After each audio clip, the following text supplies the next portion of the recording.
Kalian duduk.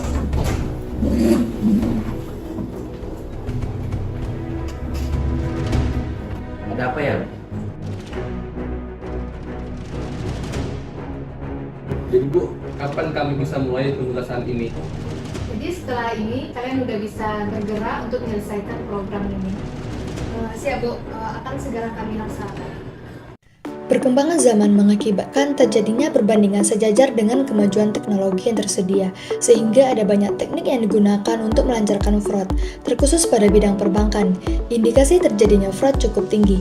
Pada beberapa tahun yang lalu telah terjadi fenomena kasus fraud terbesar pada sebuah bank konvensional di Indonesia, yaitu pada kasus Bank Senturi. Audit internal adalah salah satu kriteria yang dapat mempengaruhi pencegahan terjadinya fraud. Satuan kerja audit internal atau yang disingkat dengan SKY adalah sebutan untuk auditor internal dalam ranah perbankan. Peran SKY sangat penting dalam suatu perusahaan, karena bertindak sebagai penilai independen untuk menelaah kinerja operasional perusahaan. Berdasarkan International Standard for the Professional Practice of Internal Auditing, audit internal memiliki peran konsultasi dan assurance. Karena hal ini, audit internal harus memiliki kecakapan, profesional, independen, dan objektif dalam melakukan tugasnya sebagai konsultasi dan assurance. Assalamualaikum warahmatullahi wabarakatuh. Selamat pagi dan salam sejahtera untuk kita semuanya. Perkenalkan, kami dari tim Baswara Laksmana. Saya Restu Septian Putra Pratama. Saya Sermila Kemalasari. Saya Ebla Zuardi Alfaris Manurung. Kami dari tim Universitas Riau. Kali ini kami akan membahas kasus mengenai pemberian aset pada perusahaan nasional yang bergerak di bidang perbankan yang akan kami bahas setelah ini. Untuk membuktikan ada tidaknya kecurangan pada perusahaan tersebut, kami menggunakan fraud triangle theory.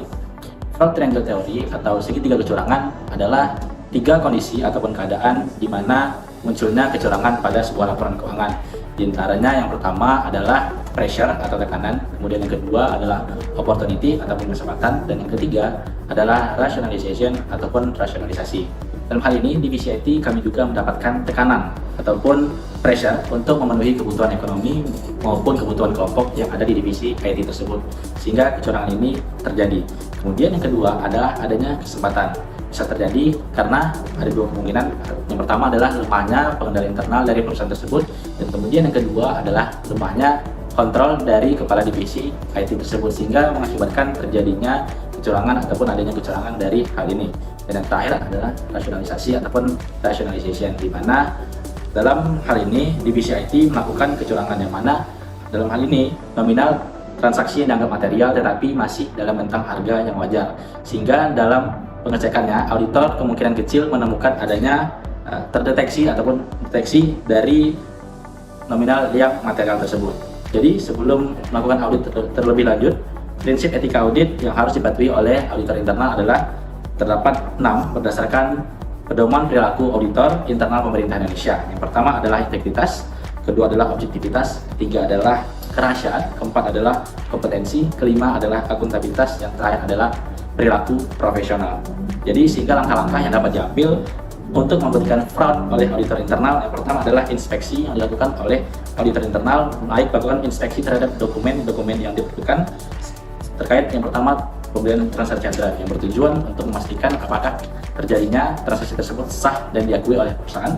Kemudian kedua adalah cek fisik ataupun pemeriksaan yang dilakukan juga oleh auditor internal untuk memastikan keadaan fisik dari aset yang dibeli oleh divisi IT tersebut. Kemudian ketiga adalah wawancara, dan yang keempat adalah konfirmasi, yang mana dalam hal ini auditor internal melakukan konfirmasi kepada vendor yang mensuplai hard drive tersebut dan juga kepada perusahaan perangkat multinasional, yang dalam hal ini untuk memastikan bahwasanya hard drive yang dibeli sama atau tidak dengan yang mereka produksi. Jadi dalam proses tersebut, auditor internal menggunakan beberapa teknik pengumpulan bukti seperti yang pertama tadi telah saya sebutkan, inspeksi, pemeriksaan fisik, wawancara, dan yang terakhir adalah konfirmasi.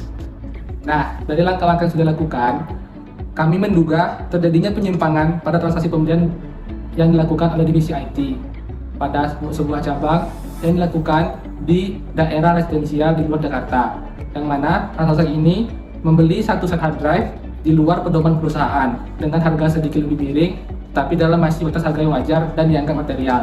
Dan ada pun informasi tambahan yang dapat diperoleh adalah yang pertama, transaksi tersebut sah dan tercatat di dalam laporan keuangan perusahaan. Kemudian alamat vendor yang terletak di daerah residensial tersebut setelah dilakukan pemeriksaan terdapat keberadaan fisiknya di alamat tersebut. Kemudian adanya indikasi pemalsuan terhadap produk, sehingga kemungkinan divisi IT mendapatkan komisi karena membeli di luar vendor yang seharusnya. Selanjutnya, dengan adanya pedoman perusahaan, maka barang yang dibeli dari vendor di luar pedoman perusahaan seharusnya memiliki kesertifikasi keamanan yang sama. Dan yang terakhir, dari transaksi tersebut perlu ditindaklanjuti kepada audit investigatif karena terdapat dugaan kecurangan atas perbandingan harga yang dilakukan oleh divisi IT pada perusahaan cabang tersebut. Dari 3W plus 1H serta adanya informasi tambahan yang telah dijelaskan sebelumnya, maka di sini saya simpulkan bahwa hipotesis dari pengungkapan kasus ini adalah berdasarkan analisis yang dilakukan oleh tim audit internal, ditemukan dugaan penyelewengan kekuasaan oleh divisi IT dengan skema konflik of interest pada pembelian satu set hard drive di daerah residensial.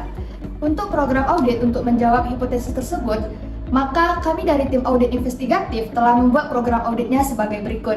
Yang pertama, temukan surat pesanan atau SP dan periksa kesesuaian nomor urutannya. Dan yang kedua, periksa otorisasi untuk memastikan bahwa setiap transaksi yang terjadi telah disetujui oleh pejabat perusahaan yang berwenang. Yang ketiga, bandingkan kualitas dan jenis barang dengan surat permintaan pembelian barang atau SPPB. Dan yang keempat, cocokkan SP dengan faktur dan suppliers yang telah dibuat. Yang kelima, uji keabsahan nomor kode perkiraan. Yang keenam, uji perhitungan matematis dari bukti-bukti transaksi yang dipilih sebagai sampel. Yang ketujuh, periksa posting ataupun pemindah bukuan ke buku besar ataupun subbuku besar dari persediaan. Yang kedelapan, tulis poin-poin penting yang ditemukan untuk disampaikan dalam manajemen letter. Dan yang terakhir, buat kesimpulan dari hasil pemeriksaan.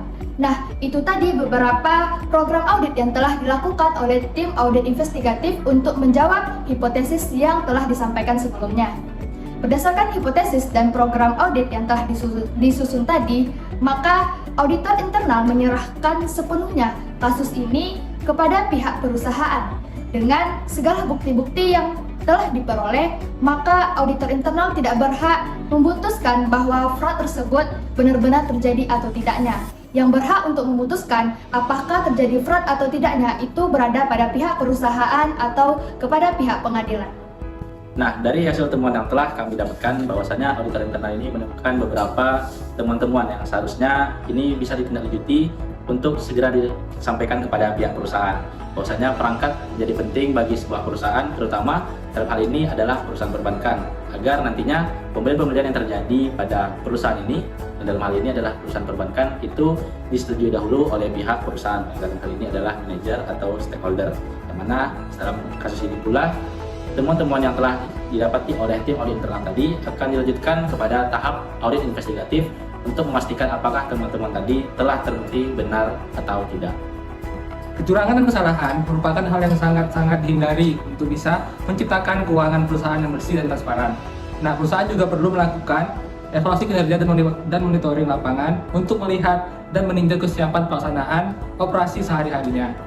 Nah, pentingnya juga perusahaan mempunyai dan menerapkan SOP dan tata kelola yang baik untuk memperkuat keimanan serta perekrutan staf yang berkompeten demi kemajuan perusahaan itu sendiri, agar setiap tahunnya laporan keuangan yang diaudit semakin rendah tingkat materialitasnya dan terus menunjukkan tren yang positif.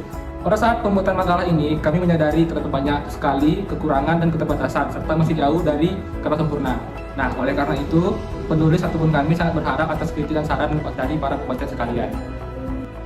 Baik, sekian dari kami, tim Baswara Laksmana. Kami akhiri. Assalamualaikum warahmatullahi wabarakatuh.